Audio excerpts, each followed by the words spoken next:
President Hushman, Dean Dahmers, Associate Dean Stewart, trustees, cabinet members, faculty, families, guests, graduates, I have good news for y'all. I want to say, first of all, to the graduates, thank you. Thank you for being artists. Thank you for creating what you create. I think it's incredibly important that you're doing it. I think this world, this culture we live in, desperately needs you to be doing it. Thank you for your devotion, for all the hours you spent, not just in class, that's like the least of it, performing arts, right? Class, it's like 2 hours. All the hours in the studio, in the practice room, in rehearsal, in the theater. And thank you for choosing a life that's not always easy. A lot of people don't have the courage to do that. I have good news for you. The role that we play, the role the arts play in culture is essential and powerful.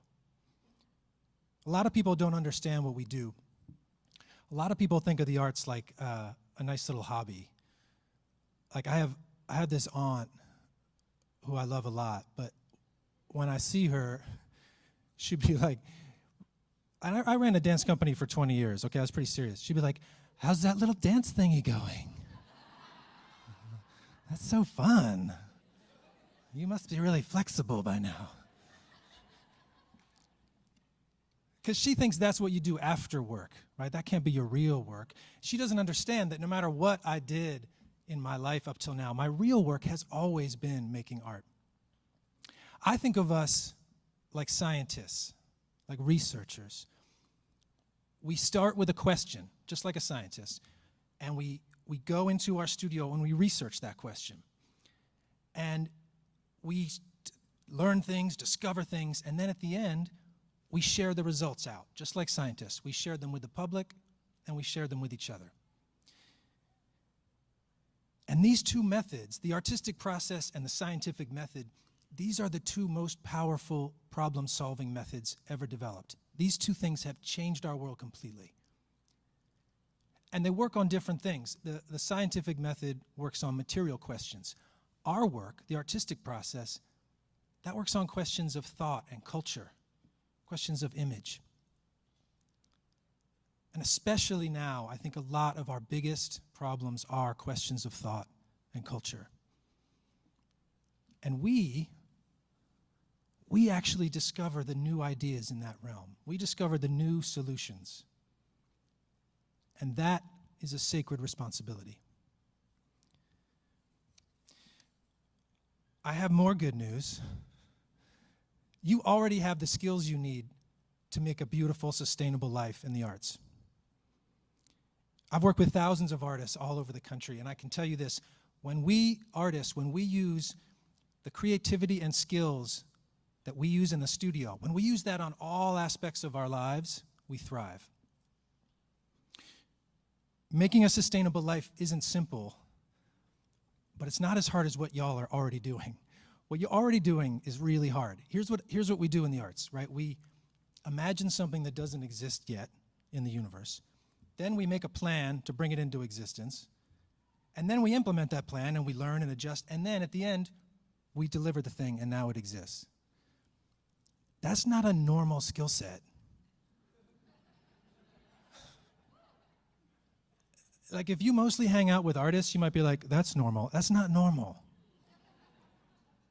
If you do that in the business world, that's called being an executive. That's called being a product developer. That's a really high-level skill set, and that is what we use to make our lives as artists. I have more good news, too. Though. Your skills cannot be automated. Ain't no robots coming for your jobs. Yeah.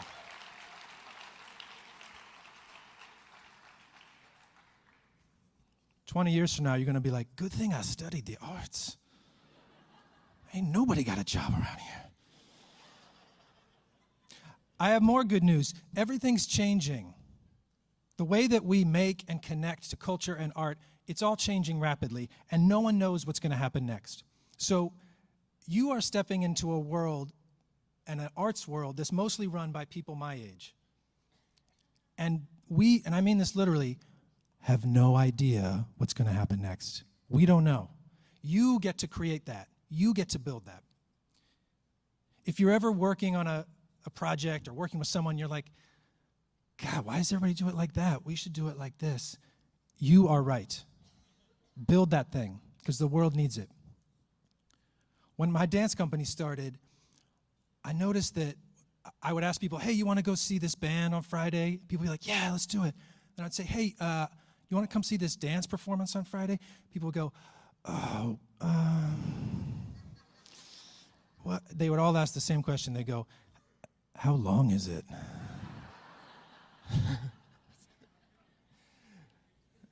It's so depressing, right? The thing I devoted my life to, and people are like, just tell me when it's going to be over. So we had work to do. We said, all right, going to see dance should be exciting, right? It should be accessible. It should be invigorating. So we started doing free shows every month. We'd open up our studio. And they were short. And people would come in. We would talk about the work. We would share the process, demystify it.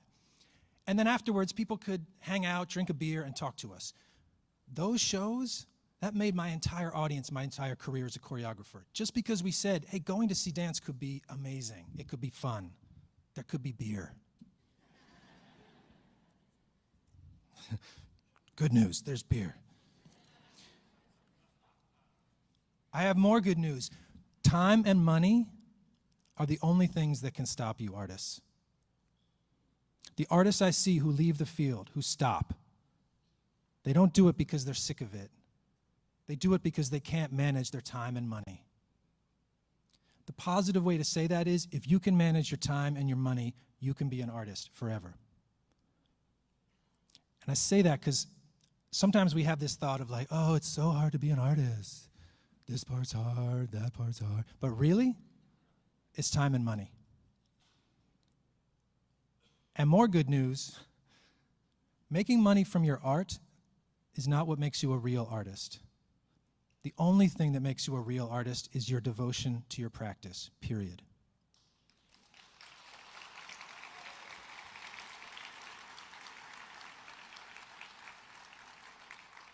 Okay, for the parents in the audience, I have good news for y'all too. Your child's journey is not going to look like your journey through life, and that's okay. Artistic lives often don't make sense when looked at from the outside. When I was 23, my dance company was started. I lived in my dance studio. I was meeting all these people. It was amazing. And I worked as a waiter.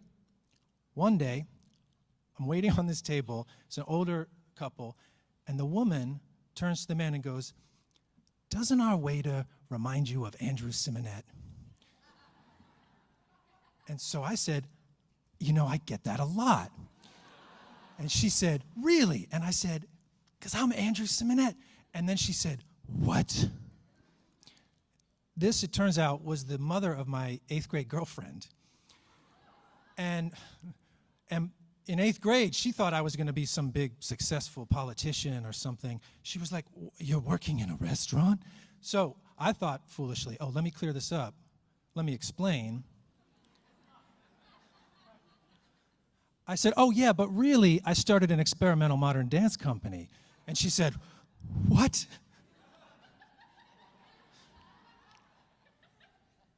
She recoiled. It was like I'd said, sure, I'm a waiter, but that's just to support my real work as a heroin user.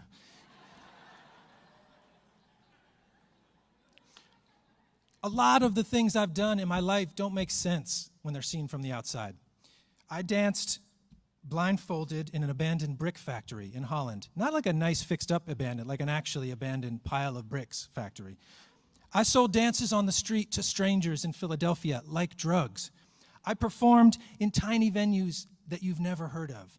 And I performed in big, famous, important venues that you've also never heard of. I've performed in the nude more times probably than most of the other people in my family. Would you agree, Dad? My dad's here. Yeah, okay. I danced in Central Park. I danced in a moving car. That was a bad idea. I apologize. I danced at the World's Fair and in the Cherry Hill Mall. Right by the piercing pagoda. Anybody? Right?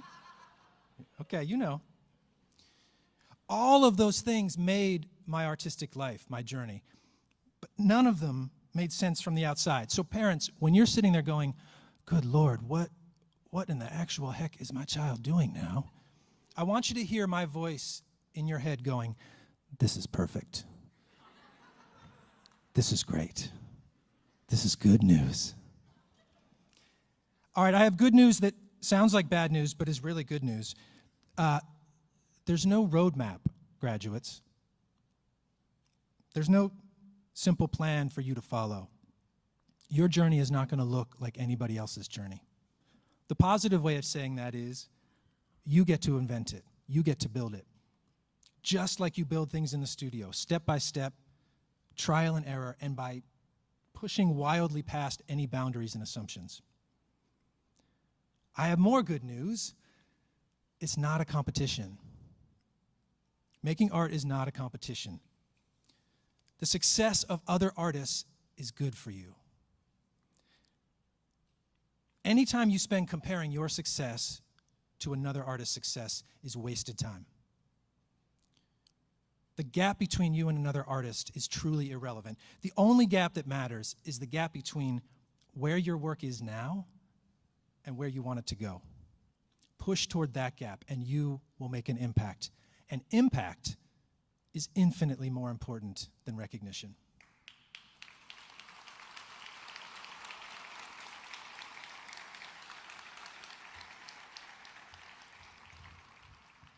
Although it is nice to be applauded. Thank you. Appreciate that. I have more good news. No one else is a verdict on your work. People will love what you do. Some people will not love what you do. None of those opinions are a verdict. I won the biggest prize of my career for a dance that the New York Times called, quote, the biggest disappointment of the evening.